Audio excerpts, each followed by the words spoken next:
যখন একটা নতুন গান শুনি, নতুন গান বের হয়, মৌলিক গান বের হয়, তখনই আমাদের মনটা ভরে যায়। ভালো গানগুলো মানুষের কাছে কমিউনিকেট করতে পারছি না আমরা। প্রত্যেকের একটা যার যার জায়গা থেকে কন্ট্রিবিউট করতে হয় একটা ভালো গানকে প্রমোট করার জন্য।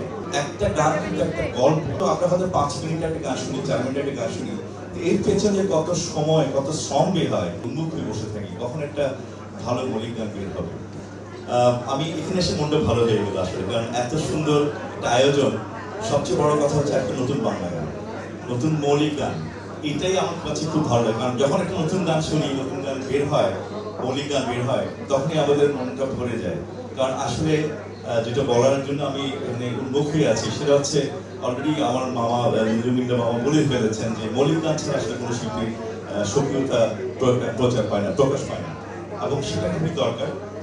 আমি সবচেয়ে আগে কৃতজ্ঞতা জানাবো রঙ্গন মিউজিককে, বিশেষ করে জামাল হোসেন ভাইকে, অত্যন্ত শ্রদ্ধেয়, অত্যন্ত প্রিয় একজন মানুষ, এবং শাহিন আপাকে, যারা আসলে বাংলাদেশের মৌলিক গান যে বের হওয়া দরকার। কারণ সবচেয়ে অনেক ক্ষেত্রে আমরা শুনে থাকি যে বাংলাদেশে এখন ভালো গান হচ্ছে না।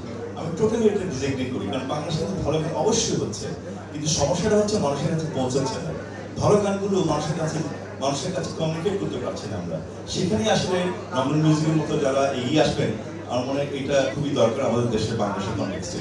কারণ প্রচুর ট্যালেন্টেড মিউজিশিয়ানস আছে বাংলাদেশে, প্রচুর ভালো ভালো গান হচ্ছে, এটা আমরা শুনতে পাচ্ছি না, আমাদের কাছে পৌঁছাচ্ছে না। সেই জন্য আমার মনে হয় রঙ্গন মিউজিকের মতো আরো অনেক কেউ এগিয়ে আসুক, যেন এই গানগুলো মানুষের কাছে পৌঁছায়। একটি গান, এটা কিন্তু একটা বিশাল ক্রিয়েশন।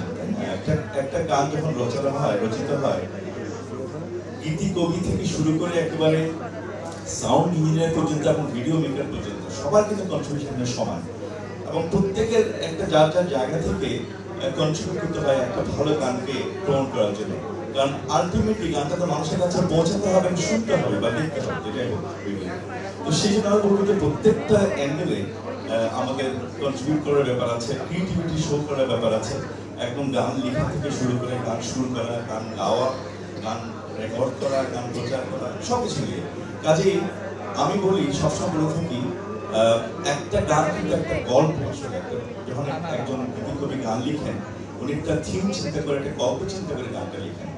হয়তো কয়েক লাইনের মধ্যে সীমাবদ্ধ থাকে, কিন্তু এর মধ্যে একটা হিস্ট্রি থাকে, একটা থিম থাকে, একটা গল্প থাকে, এবং সুরকার ঠিক ওটাকেই, ওই যে কবি যিনি লিখেছেন তার সেই গল্পটাকে কিন্তু মানুষের কাছে পৌঁছানোর জন্য শুনতে পারে, এবং গায়িকা যারা আছেন তারা কিন্তু সেভাবে গানটা করেন, এবং তাদের গলার মধ্যে দিয়ে, গায়কের মধ্যে দিয়ে আলটিমেটলি মানুষের কাছে পৌঁছায় যে যেটা গীতিকবি বলতে চেয়েছেন, সেটা সুরের মাধ্যমে গায়িকা পৌঁছা দেন।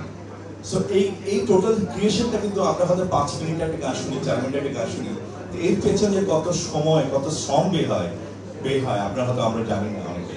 তো এটা আমি বলবো যে আসলে যখন কোনো মৌলিক গান বের হয়, তখন আমরা খুবই ভালো লাগে। আসলে আমরা যারা মিউজিক লাইনে কাজ করি বা মিউজিক ফ্যাটার্নিতে আছি, সবার কাছে আমরা বসে থাকি, উন্মুখ হয়ে বসে থাকি কখন একটা ভালো মৌলিক গান বের হবে। সো আমি আবারও ধন্যবাদ জানাচ্ছি রঙ্গন মিউজিককে, এবং এই সাথে যারা সংশ্লিষ্ট আছেন সবাইকে ধন্যবাদ জানাচ্ছি, কৃতজ্ঞতা জানাচ্ছি আমাকে আমন্ত্রণ জানানোর জন্য। এবং আমি আশা করব রঙ্গন মিউজিক যেভাবে বাংলাদেশের সঙ্গীত আঙ্গনে মৌলিক গানকে প্রমোট করে আসছে, এবং এটা কন্টিনিউ করবে, এবং আরো ভালো কিছু ইনশাআল্লাহ আশা করবো। অনেক কৃতজ্ঞতা, অনেক ধন্যবাদ।